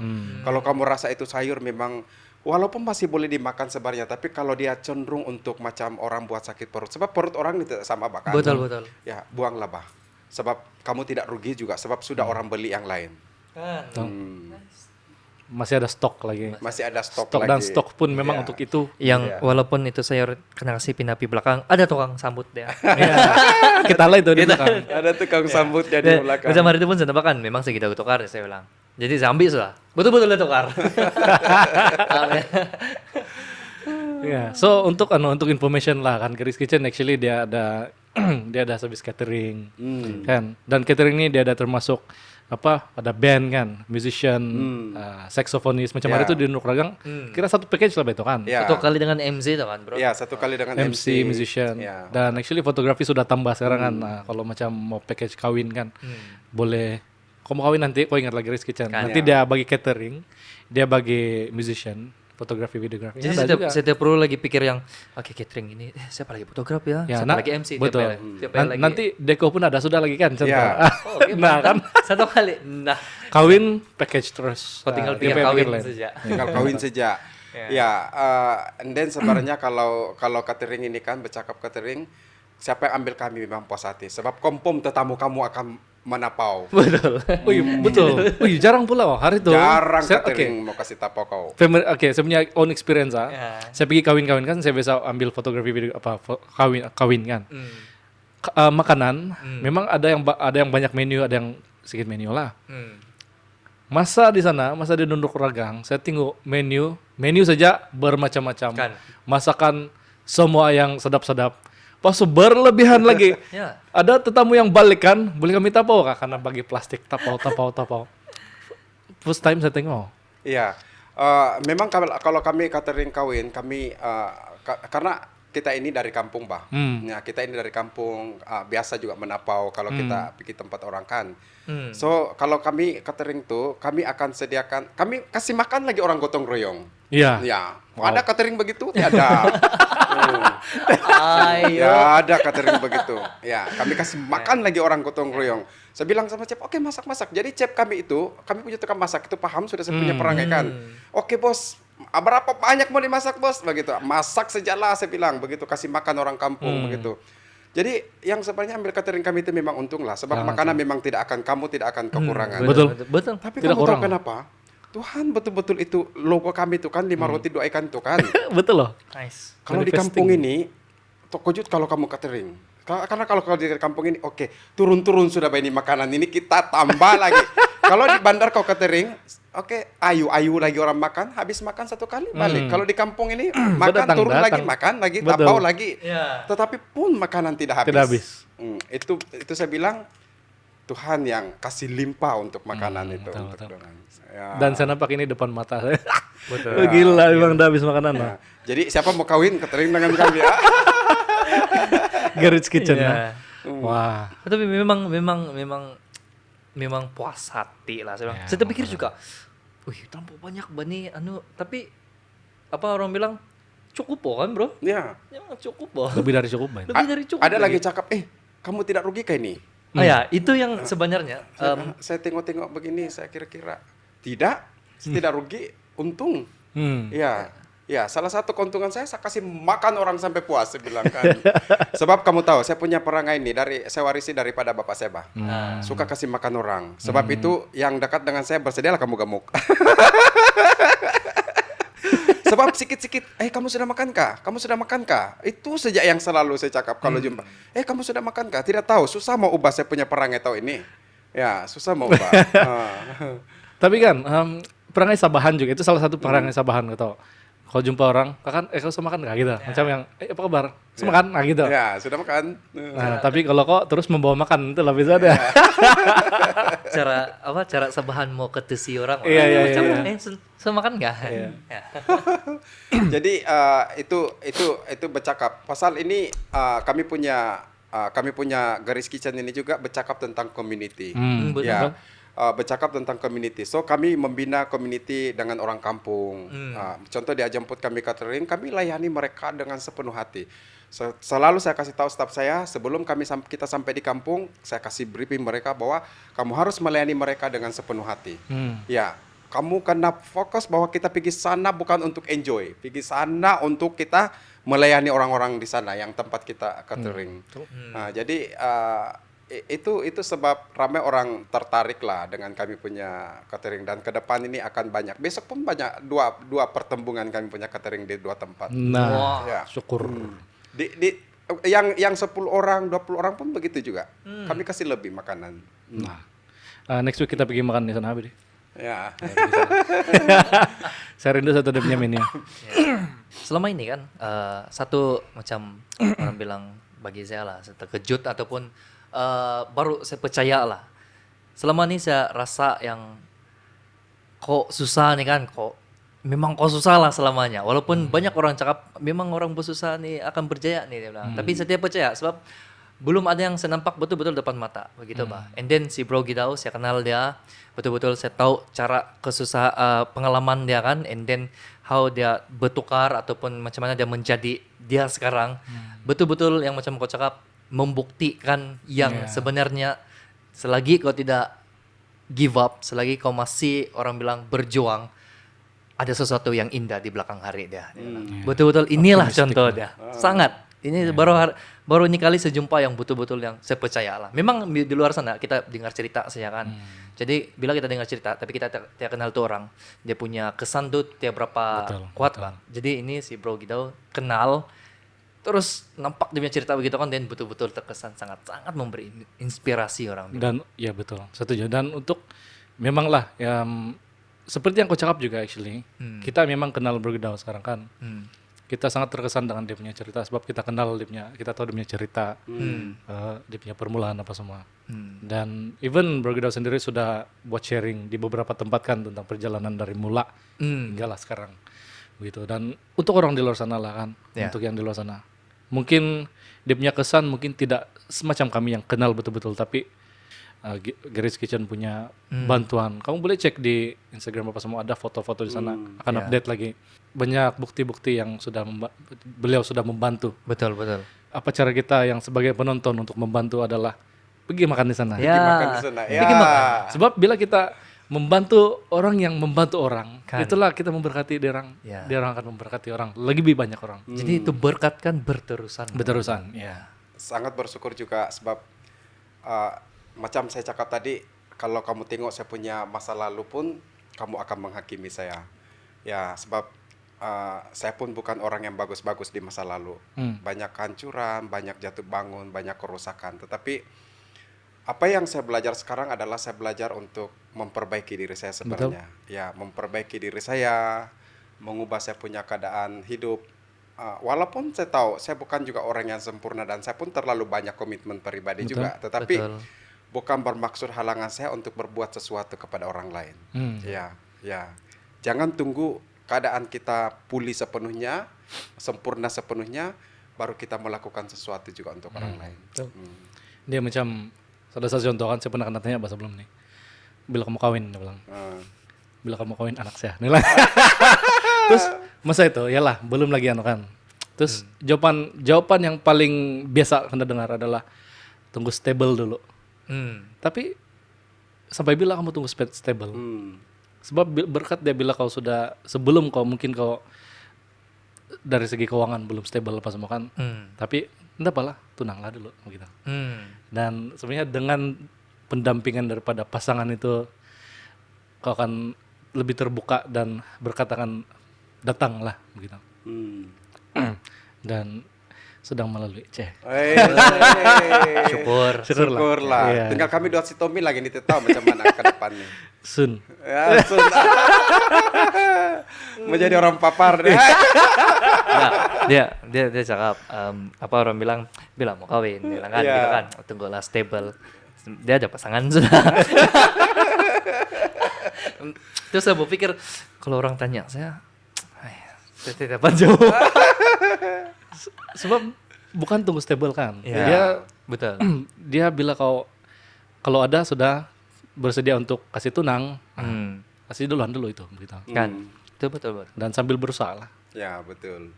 Ya. Jadi itu dia punya, saya rasa itu kita punya kunci lah.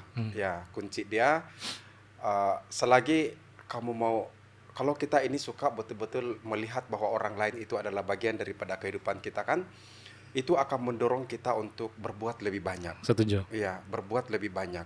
Betul. Sehingga kita punya rasa ego, mementingkan diri sendiri itu akan semakin berkurang. Betul. Akan semakin berkurang. Cobalah melihat, memandang kepada Tuhan lah. Bahwa Tuhan biar dia semakin besar dan kita semakin kecil. Ya. Kalau ini, tapi apa yang kita buat adalah kita kena besarkan kapasiti kita untuk menerima orang lain. Ya, menerima orang lain. Saya pun, ya, dalam semua yang saya buat itu, mungkin ada yang tidak semualah kita boleh senangkan hati orang kan. Betul. Mungkin ada yang tidak puas hati, mungkin ada yang tidak senang hati.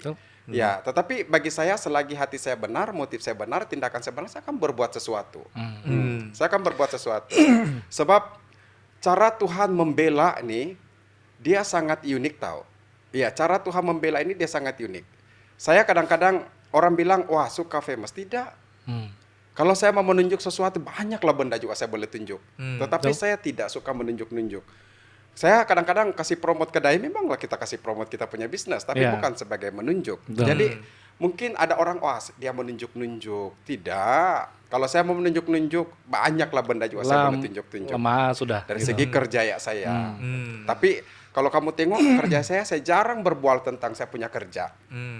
Tidak. Sangat jarang. Sangat jarang. Tidak akan pernah kalau sama orang.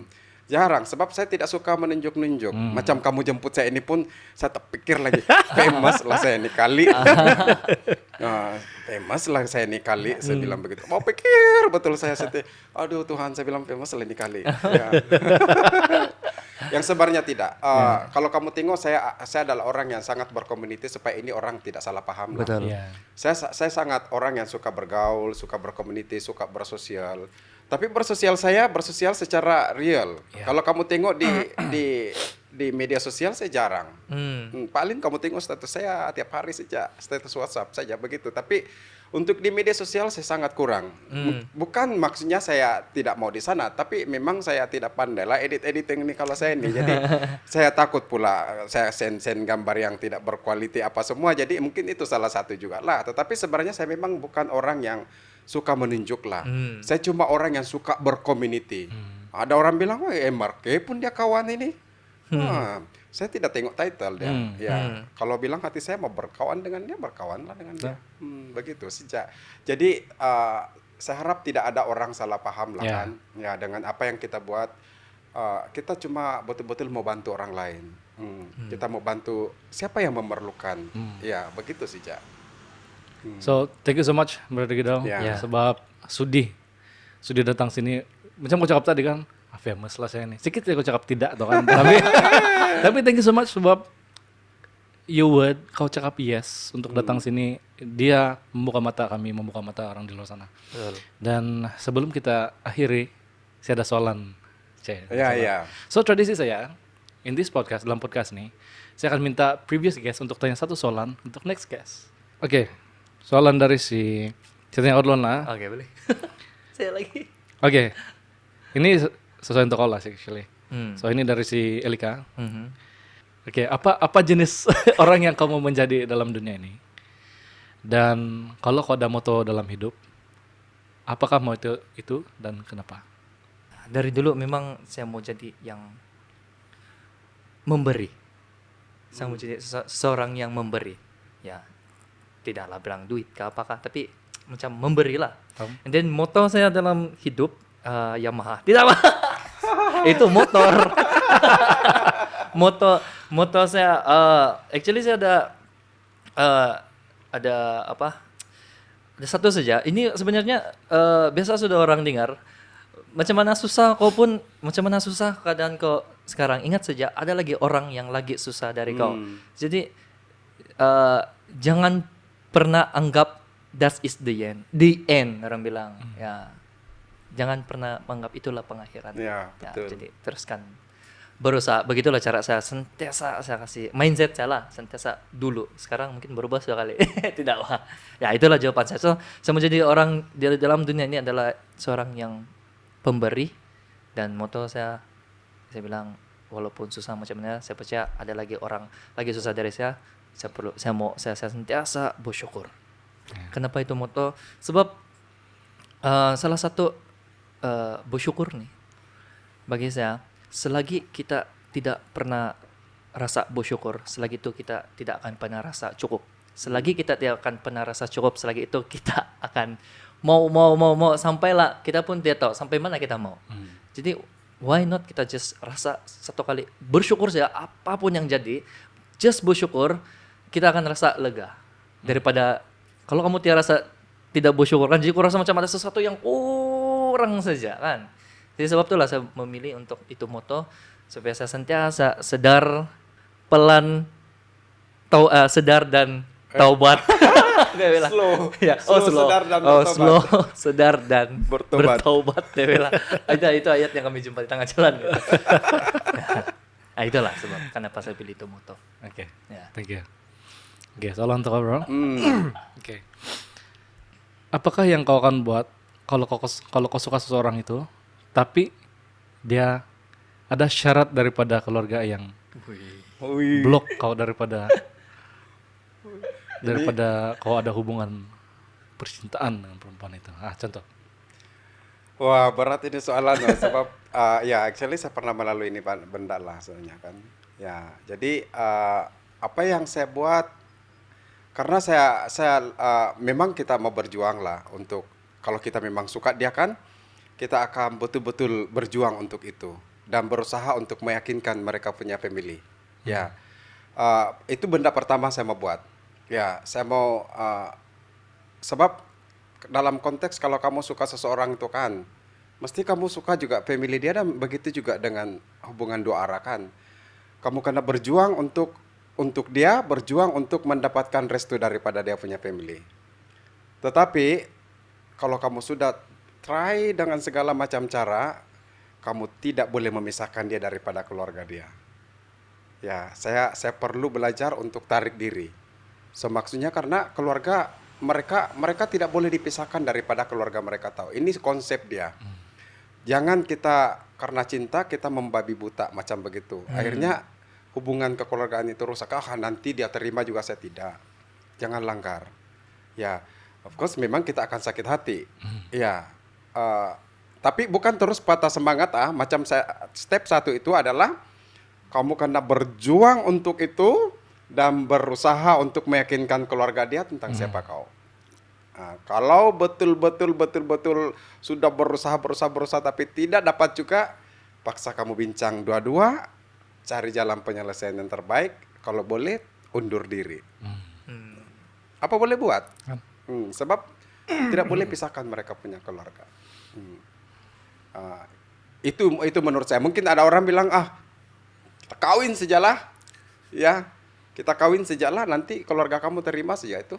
Ya, mungkin ada juga yang berjaya macam itu. Ya, tetapi seboleh-bolehnya kalau boleh berusaha dulu yakinkan keluarga dia lah. Ya.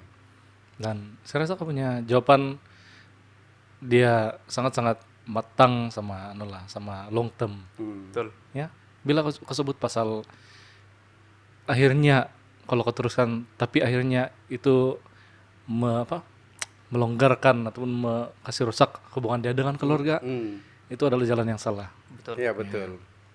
Betul. Oke, thank you, bro. Oke. Mantap. Oke, sekarang kamu ada peluang untuk tanya kepada next guest. Satu soalan. Dulu, bro. Sekiranya kamu diberi peluang sebagai seorang bos, dan kamu adalah seorang yang suka berkomuniti dan membantu orang lain, tetapi dalam masa yang sama kamu ada family yang tidak suka berkomuniti, dan dia membawa kamu kepada tujuan bisnis untuk mengumpul keuntungan dan kekayaan. Sementara kamu suka membina komuniti kan. Soalan saya, apa yang kamu perlu buat jika kamu berada di dalam situasi ini? Nah, ini soalan saya. Oke. Kalau kau jadi MRK, Tidak. Anu, tapi soalan saya, selepas saya tanya soalan, jadi itu orang perlu ambil masa mungkin dalam 45 saat ataupun 1 menit untuk orang bilang hening. Oke. Oke. So, saya punya soalan adalah kalau kau nampak Nicholas, apa pandangan kau sama Nicholas? Itu saja. Oh. Jadi, bagi dia masa 45 saat ataupun 1 menit, kasih keluar apa pandangan dia sama itu gelas. Apapun boleh, apa-apa saja. Dia mau jawab macam mana, yang penting bagi dia masa pikir dan jawab. Sebab each time saya minta guest tanya saya sesuatu apa saja sebelum end gitu. Oh, harus. Tapi kita mau juga tanya kan? Tidak? Ya, ya. Oke, Saya ada soalan lah. Boleh. Ya, saya ada soalan lah sebab Stefanus ini adalah orang paling penting di dalam Kapit Merah Production kan. Dan dia salah satu bidang skop mereka punya bisnis mereka ini adalah digital marketing. Dan Garis Kitchen adalah salah satu daripada mereka punya Klien. klien. Okay. So, dan kami saya rasa Kapit Merah Production ini kan dia betul-betul membantu kami, Bah.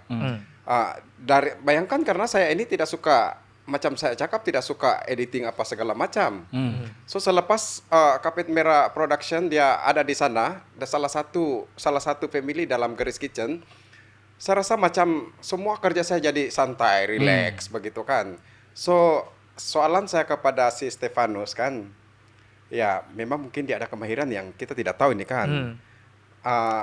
Tetapi kalau dari kami yang rasa dibantu, apa yang mendorong Stefanus untuk, karena dulu di Semenanjung, Mbak ini. Ya, dulu di Semenanjung. Apa yang mendorong Stefanus untuk bertapak di Sabah dan membuat ini bisnis ini, salah satu dia adalah digital marketing. Karena ini kalau kamu tengok pemilik restoran ini sebenarnya diperlukan sangat di dalam ini. Cuma kesadaran tentang orang untuk melihat benda ini masih kurang. Tapi kalau kami mulai membuka mata lah.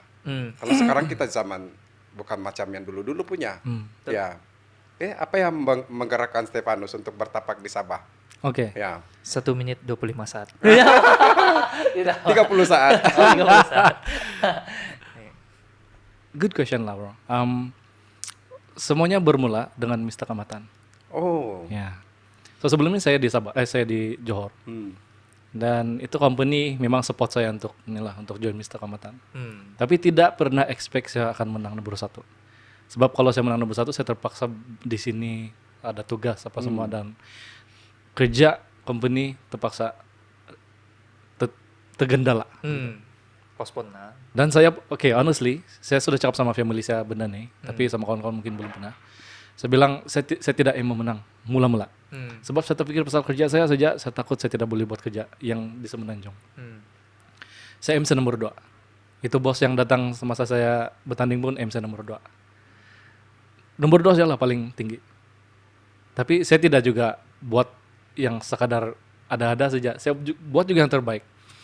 Dan ada juga perasaan yang saya mau juga menang. Dan memang saya buat yang terbaik, dan syukur nomor 1 menang. Lepas itu membuka mata company di sana untuk ada satu peluang yang actually dengan kemenangan ini orang boleh buka another branch di sini.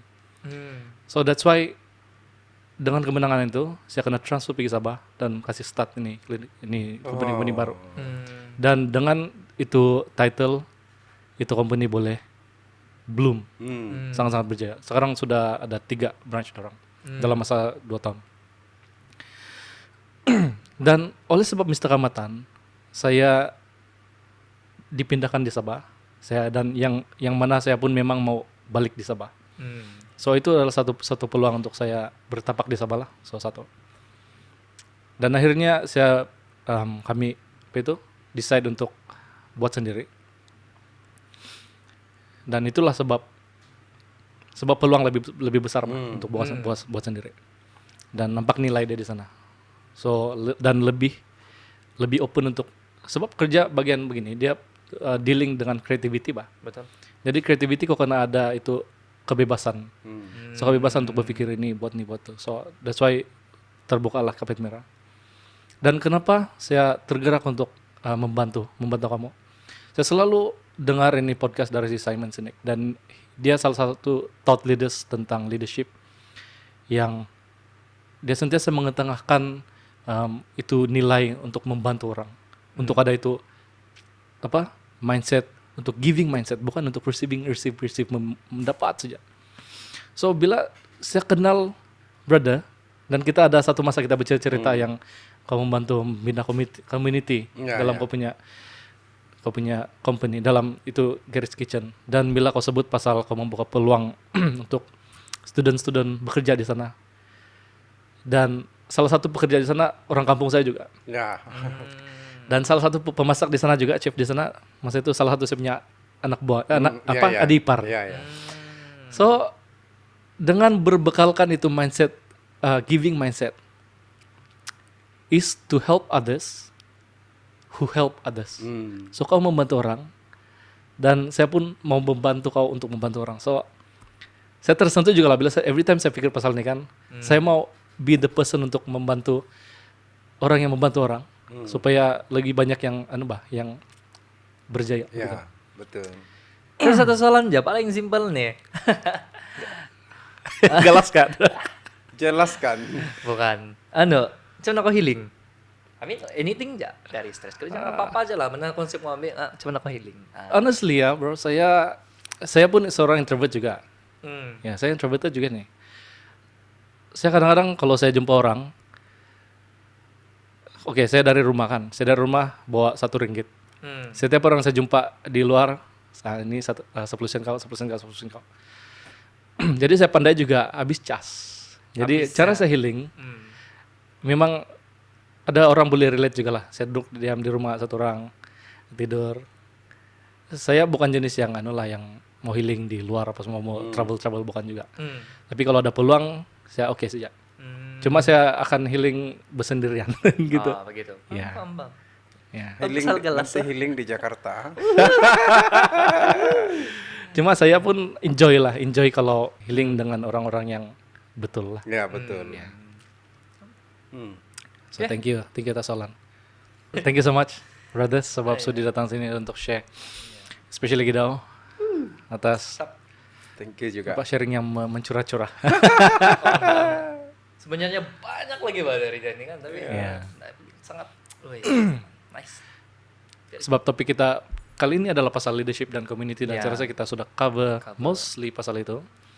Dan semoga selepas ini ada peluang lagi untuk kita berjumpa di sini juga untuk cerita something lagi yang boleh membantu.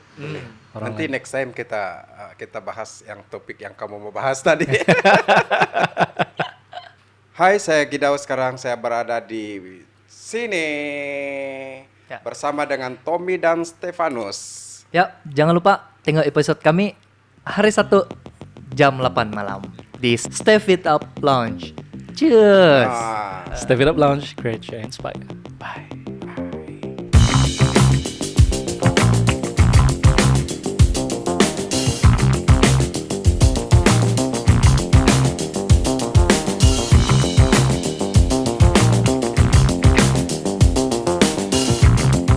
Kamu mungkin mau pergi ke Ningau, sebab sponsor kali ini adalah Taman Bandukan Riverside Resort ke Ningau, alright?